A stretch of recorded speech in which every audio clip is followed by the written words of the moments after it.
영국의 작가였던 셰익스피어가 우리 사람이 보내는 시간에 대해서 이렇게 우리에게 명언을 남겼습니다. 내가 어렸을 때 시간은 기어 같다. 청년으로 꿈꾸고 있을 때 시간은 걸어갔다. 장년으로 성당할 때 시간은 다름질쳐 갔다. 늙어서는 시간이 날아갔다. 내가 죽음의 나라에 들어섰을 때 시간은 영원히 가버렸다. 내가 시간을 버렸더니 이제는 시간이 나를 버렸다. 이런 말씀을 남겼습니다. 작가답게 참 정말 멋지게 우리의 인생이 험하다는 것을 표현한 그런 말씀이죠. 제가 2주 동안 4분의 장례식을 치렀습니다. 우리 교회 종종 이렇게 연달아 장례가 나는 것은 종종 있는 일인데 이렇게 2주에 4번을 치른 적은 저도 또 가만 생각해 보니까 제 목회 생활에 처음인 것 같다, 그런 생각도 듭니다. 이 장례를 치르면서 어떤 한 분은 참 젊은 나이에 주님의 부르심을 받았지만 또 나머지 3분은 또 연세가 있으셔서 다 90쯤 돼서 하나님의 부르심을 받았습니다. 그럼에도 이 젊을 때 세상을 떠나나 또 연세가 들어서 세상을 떠나나 정말 이 생명의 시간이 순식간에 지나간다는 사실을 저는 장례를 통해서 다시 한번 생각해 보게 되었습니다. 오늘 여러분, 우리가 분명하게 정말 시간이 화살처럼 지나가고 내 인생이 금방 지나간다는 말에는 분명히 저는 동의합니다. 그런데 마지막 말씀인 시간이 나를 버렸다라는 말에는 절대 동의하지 않습니다. 왜냐하면 셰익스피어는 이 시간이 지나가면, 죽음의 시간이 나에게 다가오면 내 인생이 끝난다라고 생각을 했기 때문에 시간이 나를 버렸다라고 그렇게 표현을 한 것입니다. 근데 우리는 이 세상의 시간이 멈추는 날, 시간이 나를 버리는 것이 아니라 내가 영원한 생명의 시간으로 들어가기 때문에 이제부터 내가 시간의 주인으로 살아갈 수가 있는 것이죠. 그래서 셰익스피어처럼 이 영원한 생명의 시간, 그 영원한 생명의 소망이 없는 사람은 시간이 그를 버릴 수밖에 없는 인생이지만 우리는 시간을 다스리는 인생이다. 우리에게는 영원한 생명의 시간이 있다. 그렇게 믿습니다. 여러분도 그런 믿음으로 살아가기를 간절히 축원합니다. 시편 90편은 시편 150편의 시 중에서 유일하게 모세가 기록한 시로 나와 있습니다. 아마 이 시도 모세는 120년 동안 살았으니까 말년에 지은 시가 그 내용을 볼 때 아닌가 이렇게 추정을 해볼 수가 있는 거죠. 모세는 이 40년 동안 이 광야 생활을 하면서 하나님의 은혜로 출애굽했던 1세대가 정말 하나님 앞에 날마다 원망하고 불순종하는 모습을 통해서 결국 그들이 가나안 땅에 못 들어가고 1세대는 전부 광야에서 죽지 않습니까? 그런 안타까운 모습을 바라보면서 오늘 저는 시편을 지은 것 같아요. 그래서 우리가 다 읽지 않았지만 한번 여러분 가셔서 이 90편을 한번 천천히 읽어보셔요. 정말 한 절 한 절이 주옥과도 같고 내가 인생을 어떻게 살아갈지에 대한 그러한 귀한 어떤 나침판과도 같은 말씀들이 이 절마다 저는 들어있다, 그런 생각이 듭니다. 그런데 이 모세가 이스라엘 백성의 그 안타까운 죽음들을 매일같이 광야에서 이렇게 바라보면서 정말 그들이 70년 80년을 살아도 자신의 목적인 가나안 땅에 들어가지 못하고 죽는 그 모습을 바라보면서 그 인생은 결국 수고와 슬픔뿐인 인생이다, 이렇게 고백을 하게 된 것이죠. 사실 이스라엘 백성은 하나님께서 주신 만나와 메추라기로 40년 동안 배부르게 먹었습니다. 불기둥과 구름기둥으로 따뜻하고 시원한 인생을 살았어요. 오히려 지금 우리가 살고 있는 이 시대보다 자연 에어컨과 자연 그 난방으로 따뜻하고 시원한 인생을 살았던 사람들입니다. 하나님이 완전하신 분이니까 얼마나 그 온도를 잘 맞춰줬겠어요. 저희 교회가 가장 힘든 것 중에 하나가 이 본당의 온도를 맞추는 겁니다. 천장이 너무 높아서 이 따뜻한 공기가 다 위로 올라가지 않습니까? 그래서 뒤에 그 온풍기에 가까이 있는 분들은 덥고, 앞으로 올수록 또 가운데 있는 분들은 춥고, 그런 것인데, 이렇게 문명이 발달을 해도 우리가 완전하게 우리의 몸을 쾌적하게 만드는 온도를 잡기가 쉽지 않은데, 그들은 광야 사막에 살면서도 하나님의 완전하신 그 구름 기둥과 불 기둥으로 냉방과 난방을 정말 가장 쾌적한 환경으로 살았던 그러한 사람들이었습니다. 단 한 번도 농사 짓지 아니하고 힘을 쓰지 않았지만 그들은 만나와 메추라기로 평생을 배부르게 먹을 수가 있었습니다. 단 한 번도 40년 동안 이 옷을 빨지 않았지만 그 옷이 더러워지거나 헤어지지 않는 기적의 인생을 살았어요. 그런데도 이스라엘 백성들은 만족이 없었습니다. 항상 원망하고 불평하고 노예 생활했던 애굽을 그리워한 것보다는 그냥 불평할 조건을 찾기 위해서 한 말이겠죠. 설마 노예 생활을 그리워했겠습니까? 그러면서 하나님 앞에 불순종하는 인생을 살다가 가나안 땅에 들어가지 못하고 그 모든 1세대가 다 광야에서 죽음을 만나게 되죠. 그러니 그들이 아무리 40년 동안 하나님의 은혜를 받고 살았어도 결국 그들의 인생은 어떤 인생이에요? 수고와 슬픔만 남은 인생이다. 그렇게 기록할 수밖에 없는 것입니다. 너무나 행복하고 너무나 만족스럽고 너무나 기쁘고 즐거운 인생을 살 수 있는 사람들인데 스스로 불행하다고 생각을 했던 그런 사람들이 바로 이 출애굽 1세대였다고 그렇게 생각이 됩니다. 그래서 수고와 슬픔뿐이고 자랑할 것이 없는, 돌아보니 마지막에 안타깝고 불쌍한 인생이다. 이렇게 모세는 마지막 그들을 다 떠나보내고 아마 이제는 자신이 떠나야 될 그 자리에서 이런 말씀을, 이런 시를 짓지 않았을까, 이런 노래를 하지 않았을까, 그렇게 믿습니다. 오늘 여러분, 그러면 우리의 인생은 어떨까요? 내가 이 세상을 살면서 무엇을 자랑하고 무엇을 보여줄 수 있을까요? 오늘 우리 성경에 70년 삶은 우리의 수명이고 80년이면 강건하게 사는 것이다, 이렇게 말씀하고 있는데 좀 바꿔야 되겠죠. 이제 현대에 바꿔서 이제는 우리의 수명은 80년이고 강건하면 90이다, 이렇게 말해야 지금 이제 평균 수명에 맞겠죠. 제가 얼마 전에 병원에 갔을 때 의사 선생님이 그런 이야기를 하시더라고요. 목사님, 이제 100세 시대가 금방 옵니다. 목사님이 70이 넘고 나면 100세 시대가 될 거고요. 아마 목사님이 90까지 사신다면 그때는 인생을 120살까지도 살 수 있을 만큼 의학이 발달할 겁니다. 그 이야기를 하시더라고요. 근데 제가 그 이야기를 딱 듣는데, 와, 의술이 그렇게 발달하나요? 그랬더니 그분이 그래요. 지금도 실험이 끝나지 않은, 임상 실험이 끝나지 않은 신약들이 다 개발되면 충분히 120까지 살 수 있다.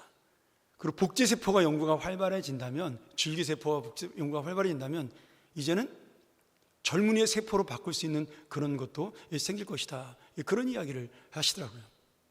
근데 제가 그 얘기를 듣고 가만히 집에 오면서 생각을 해봤습니다. 제가 지금 딱 올해 60이 됐는데 만약에 120년을 산다고 생각하면 이만큼을 또 살아야 되는 거 아니겠습니까? 좋을까요? 싫을까요? 물론 안 아프고 건강하게 좀 입을 것 먹을 것이 풍족하면서 120년까지 건강하게 살면 괜찮겠죠. 모세처럼. 근데 지금도 자고 일어나면 가끔 허리도 아프고 약간 어지럽기도 하고 당뇨 때문에 먹을 것도 제대로 잘 못 먹을 때도 많고 그러면서 앞으로 나머지 60년을 산다? 무릎이 아파서 계단도 걸어 올라가지 못하고 넘어질까봐 두렵고 그런 인생을 더 60년을 산다는 것은 저에게 정말 행복한 것일까에 대한 고민을 하게 만들었습니다. 죄송합니다. 2부 예배는 우리 어르신들이 많이 예배를 참석해서 또 이 얘기는 제가 못할 것 같고요. 여기 대부분 다 젊으신 분들이니까 제가 한번 이런 이야기를 나눌 수 있는 것 같아요. 여러분, 오래 사는 게 중요할까요? 저는 그렇지 않다고 생각이 들어요. 물론 오래 살면 좋죠. 또 장수도 하나님의 주신 복이라고 했으니까요. 그런데 오래 사는 것이 중요한 것이 아니라 내가 죽은 다음에 갈 곳이 있느냐가 저는 더 중요한 사실이라고 믿습니다. 여러분, 이 땅에서 100년을 못 살아도 천국에서 영원히 사는 것, 그것이 우리의 목적이고 가장 큰 의미가 아닐까, 저는 그렇게 믿습니다. 감사합니다. 우리가 많은 고생을 해서 여기까지 쌓은 인생이라는 것이 있어요. 또 어떤 부분에서는 저는 그렇게까지 못했지만 사람들이 부러워할 만큼 좋은 것, 많은 것을 가진 분들도 있습니다. 그런데 그래봐야 그 얼마나 좋은 것을 누리고 몇 년이나 살 수 있을까요? 오늘 모세가 말한 대로 70년, 80년, 기껏해야 90년입니다. 사실 7, 80년을 우리가 그렇게 쌓아놓는 것을 누리고 사는 것도 아니잖아요. 쌓느라고 정말 고생을 하고 정작 우리가 누리는 것은 10년, 20년, 길어야 30년에 불과합니다. 실제로 수많은 것을 쌓아놨어도 나중에 건강이 나빠서 써보지도 못하고 죽는 사람도 수도 없이 많습니다. 그러기에 오늘 모세가 말하는 그 인생이 수고와 슬픔뿐이라는 그 말씀이 정확히 맞는 것입니다. 오늘 여러분, 모세는 이 말씀을 전하면서 그 다음에 자기의 죽을 날을 계수하는 것이 가장 지혜로운 인생이다, 이렇게 이야기했어요. 우리 12절 한번 볼까요?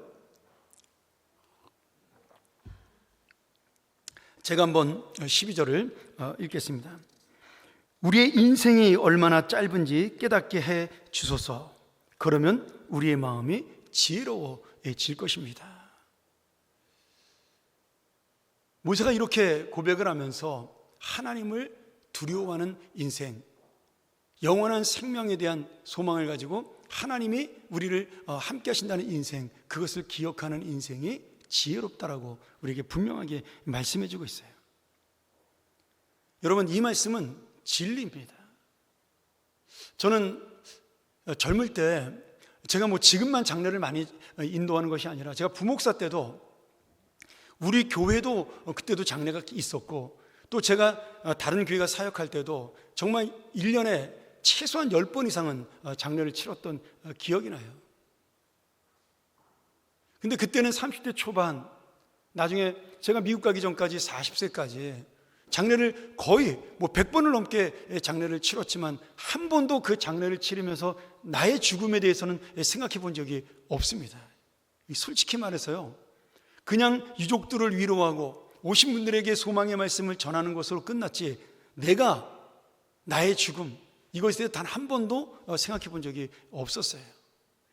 그런데 세월이 지나서 저도 벌써 반의 인생을 넘게 살았다고 생각을 하니까, 이제는 제가 우리 교회 부임한 다음부터 장례를 치를 때는 항상 마음속에 50이 넘었으니까 그런 생각이 들더라고요.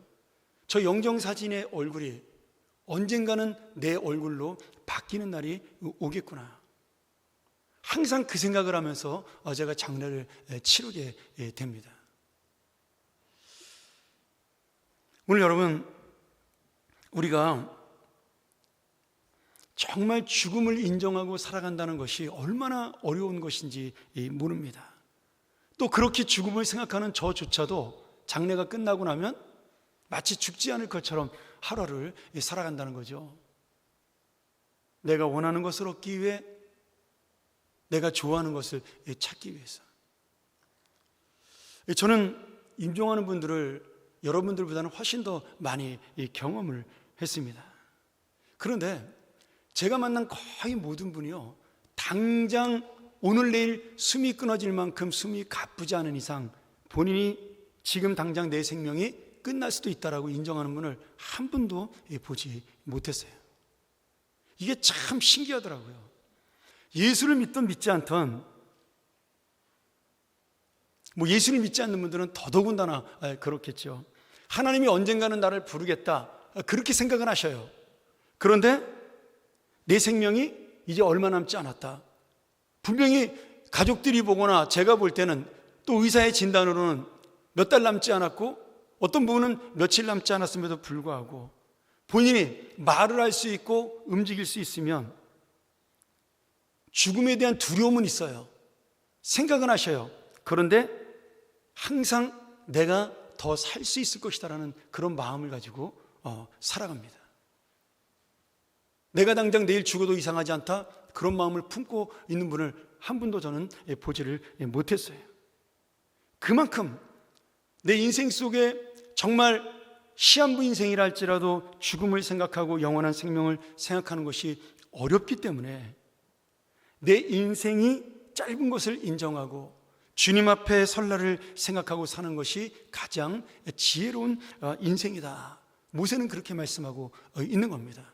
아마 모세조차도 지금 인생의 말년에 왔으니까 이런 이야기를 하는 것이지, 본인도 아마 80세까지는 이스라엘 백성을 지도하느라고 전혀 그런 생각을 못했을 거예요. 오늘 여러분, 우리가 그렇게 살고 싶어하는 인생이 사실은 좋은 것만은 아니지 않습니까? 날마다 행복하고 룰루랄라 노래 부르며 사는 인생은 아니라는 거예요. 엄마 뱃속에서부터 우리가 나오면서부터 의사에게 엉덩이를 두들겨 맞고 나오고, 그때부터 우리의 고통과 수고는 시작이 됩니다. 어릴 때 감기 걸려 열병에 오르는 것부터 시작해서 평생 먹고 살기 위해서 수고하고 애쓰는 인생이 바로 우리의 연약한 인생이죠. 물론 그 안에 기쁨도 있고 보람도 있고 의미도 느낄 수 있지만, 사실 그렇게 행복한 시간을 누리는 것은 얼마 되지 않습니다. 대부분의 우리 인생은 무의식 중에 살아가면서 힘들다, 오늘도 피곤하다, 그렇게 살아가는 것이 훨씬 더 많은 것입니다. 그러기에 모세가 자기 인생을 쭉 돌아보면서 그렇게 많은 능력을 행하고 기적을 행하고 하나님의 은혜를 입었지만, 내 인생의 대부분은 수고였고 슬픔이 더 많았구나, 이렇게 탄식할 수밖에 없었던 것이죠. 갓난아이에서 어린이로, 어린이에서 청소년으로, 청소년에서 청년으로, 청년에서 결혼하여 장년으로, 장년에서 노년으로, 시간이 지나고 세월이 지날수록 우리의 무거운 짐은 점점점 더 늘어갑니다. 우리 젊은이들은 학교만 졸업하면 뭐든지 해결된다고 생각을 해요. 근데 여러분, 학교 졸업하면 해결되는 게 있나요? 더 많이 쌓입니다. 사실 가장 행복할 때는요, 공부할 때입니다. 학생들은 들으면 에이 말도 안 돼 그러겠지만, 우리는 알잖아요. 공부할 때는 공부만 하면 되지 않습니까? 제가 유학 시절에 너무 행복했던 것은, 되지도 않는 영어 실력을 가지고 유학 가서 고생 엄청 하겠지만, 여러분, 그것이 가장 행복했던 것은 아무것도 신경 쓰지 아니하고 공부만 하면 됐기 때문입니다. 물론 뭐 같이 가는 아이들이 걱정될 때도 있고 여러 가지 신경 쓸 것은 있었지만, 그래도 제가 부목사로 거의 20여 년 목회하고 부교육자로 그렇게 있다가 갔을 때, 그 모든 사역을 내려놓고 공부만 전념했을 때, 야, 이게 진짜 편한 거구나. 제가 한 6개월쯤 지나니까 그것을 알겠더라고요. 나에게 다시 한번 이런 행복한 시간은 오지 않겠구나. 이렇게 여유롭고 이렇게 편안한 시간은 오지 않겠구나. 그때 저는 처음으로 깨달았어요. 공부가 가장 쉽구나. 머리가 좋아서가 아니라 그것만 생각하면 되기 때문입니다. 여러분, 공부가 끝나는 순간부터 우리 아시잖아요. 직장의 문제, 가정의 문제, 자녀의 문제, 나이가 들어가면 건강의 문제, 또 내 인생을 계획하고 준비해야 되는 문제들, 그런 것들이 점점 더 쌓여서 산적해가는 것이 인생입니다. 그러니 우리의 인생은 수고와 고통이요 슬픔이라는 것이죠. 어떻게 보면 이 수고와 고생과 슬픔뿐인 인생이라도 좀 길었으면 좋겠는데 어느 순간 이 세월이 화살처럼 날아가면서 더 이상 아무것도 할 수 없는 날이 순식간에 다가옵니다. 예수를 안 믿으면 그런 생각이 들어요. 너무 억울하지 않나 우리의 인생이. 여러분, 부자로 산 사람도 마찬가지고요, 가난한 자로 살아도 마찬가지입니다. 높은 대통령으로 살아도 마찬가지고 그냥 평범한 직장인으로 살아도 마찬가지예요. 다 그 안에는 고생이 있고 고민이 있고 고통이 있고 눈물이 있습니다. 그것만 바라보고 산다라면 우리 인생은 너무 억울하고 불쌍하다, 자기 스스로에 대해서 그런 생각이 들지 않을까요? 제가 예전에 김정현 씨가 쓴 아버지라는 소설을 읽으면서 지금은 조금 다른 세상이 됐습니다만 20년이 지나면서 그 책을 읽으면서 제가 정말 많이 마음속에 이 우리나라 보통 아버지들, 셀러리맨으로 인생을 살다가 은퇴해서 돌아가시는 그런 아버지들의 인생이 정말 저한테 실감나게 다가왔습니다. 학교를 졸업하고 직장에 들어가 아이들을 키우고 죽어라고 직장에서 일했던 우리 시대, 우리 또 선배들의 시대, 지금 시대는 그렇지 않습니다만은,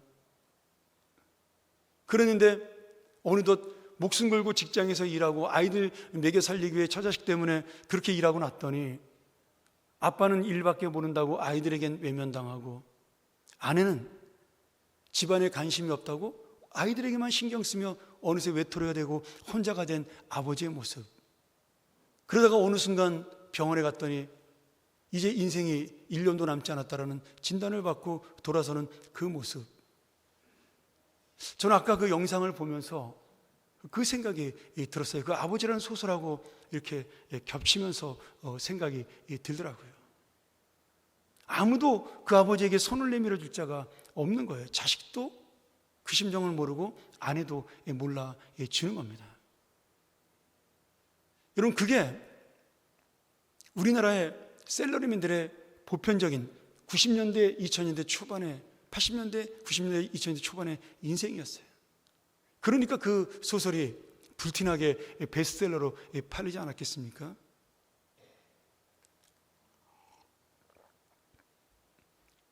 오늘 여러분들, 저희는 그런 인생은 아닌 것 같아요. 우리가 동감을 하고 이해는 되지만 우리는 억울하고도 또 안타깝고도 불쌍한 인생은 아니에요. 왜냐하면 우리가 지금 주님의 자녀로 살고 있기 때문입니다. 우리의 인생은 헛된 것도 아니고 수고와 슬픔만으로 끝나지도 않습니다. 서운하거나 안타까운 인생도 아니에요. 왜냐하면 주님이 우리와 함께 동행하시고 우리가 살아가는 그 하루하루 속에 우리에게 보람과 의미를 주시고, 또 내가 이 땅에서의 모든 삶을 마치고 주님 앞에 서는 날, 그때 나를 위해 영원한 삶으로 우리를 인도해 주시기 때문에 오늘 우리는 수고와 슬픔의 인생으로 끝나는 것이 아닙니다. 그럼에도 오늘 우리가 놓치지 말아야 될 것은 이 영원한 생명의 소망이 우리에게 있다는 사실을 기억하는 자에게 이 말씀이 의미가 있다는 사실이죠. 사랑하는 여러분, 이 땅에 우리가 아무것도 쌓아놓은 것이 없어도 괜찮습니다. 이 땅에 아무것도 남긴 것이 없어도 괜찮아요. 무엇을 남겨도 여러분 떠나고 나면 다 끝입니다. 별로 기억하는 사람 없어요. 그런데 여러분, 우리는 왜 실망하지 않습니까? 저 영원한 하늘나라에 우리의 돌아갈 집이 있고 주님이 준비한 하늘의 보물창고에 내 것이 가득 쌓여있기 때문에 이 땅에 아무 것이 없어도 우리는 오늘 하루를 그 믿음으로, 기쁨으로 의지하며 살아갈 수가 있습니다. 할렐루야. 오늘 여기에 젊으신 분들이 꽤 많기 때문에 좀 먼 얘기를 하는 것 같다고 생각이 들지만 여러분, 그렇지 않습니다. 금방 다가옵니다. 오늘 저는 이 말씀을 놓치지 않았으면 좋겠어요. 우리의 인생이 70이고 80이고 90이라도 수고와 슬픔뿐이다. 그런데 내 인생은 너무나 감사하게도 수고와 슬픔의 인생이 아니라 영원한 소망의 인생이다. 왜? 나에게는 예수 그리스도의 생명이 있기 때문입니다. 오늘 내가 의지하고 붙드는 주님, 오직 주님만 의지하는 그 믿음을 가지고 내가 살아갈 때 이 세상이 아닌 저 영원한 세상에서 하나님과 함께 누릴 수 있는 우리의 삶이 있기에 오늘 나는 하루도 기쁨으로, 즐거움으로, 좀 짜증나고 괴롭고 고민되고 힘든 일이 있어도 다시 한번 툴툴 털어버리고, 주님, 오늘도 내가 주님과 함께 걸어갑니다. 주님, 오늘도 내가 주님과 함께 하루를 살아갑니다. 아침에 일어나 감사하고, 점심에 식사하며 감사하고, 저녁에 다시 한번 눈을 감며 누울 때에도 지금이 가장 행복한 시간이구나, 그렇게 감사하면서 오늘도 동행하신 주님이 내일도 동행하며 미래에도 동행하며 영원토록 동행한다는 그 사실, 그 믿음으로 하루하루가 정말 즐겁고 기쁘고 힘들고 어려울 때도 그것을 이겨낼 수 있는 우리의 믿음의 인생이 되기를, 우리의 삶이 되기를 간절히 축원합니다.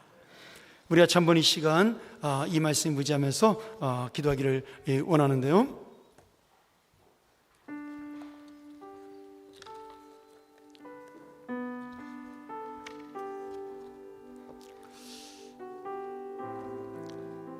아까 그 영상 속에 그 돌담길을 복숭을 이렇게 쭉 거닐면서 가을의 그 외로움을 느끼는 그 인생을 보며 저는 좀 다르게 생각을 해봤어요. 내 옆에 내 손을 잡고 함께 걸어가시는 우리 주님이 있기 때문에 나는 오늘도 외롭지 않구나. 사람은 다 몰라줘도 주님은 내 중심을 아시고 내 마음을 아시기에 오늘도 나는 새롭게 힘있게 살 수 있겠구나. 내가 이 세상에 실망하고 사람에 실망하고 낙심했던 모든 것들, 다 그런 것들 때문에 힘들어도 내려놓을 수 있고 주님을 붙들고 살아가야겠구나. 내 인생을 책임져 주시는 그 하나님, 손 내밀어 주시는 그 하나님의 손을 붙들면 되겠구나. 저는 그런 생각이 들었습니다. 오늘 여러분, 나의 심령을 채울 수 있는 분이 누굴까요? 다시 한번 주님 앞에, 하나님, 내 마음을 채워주시옵소서, 내 인생을 채워주시옵소서. 그리하여 내가 정말 살아있는 주님의 믿음을 가지고 이 땅에서뿐 아니라 영원한 생명의 소망까지 누리며 살아가는 믿음의 인생, 기쁨의 인생이 되게 하여 주시옵소서. 우리 한번 같이 이 시간 함께 기도하며 나아갑니다.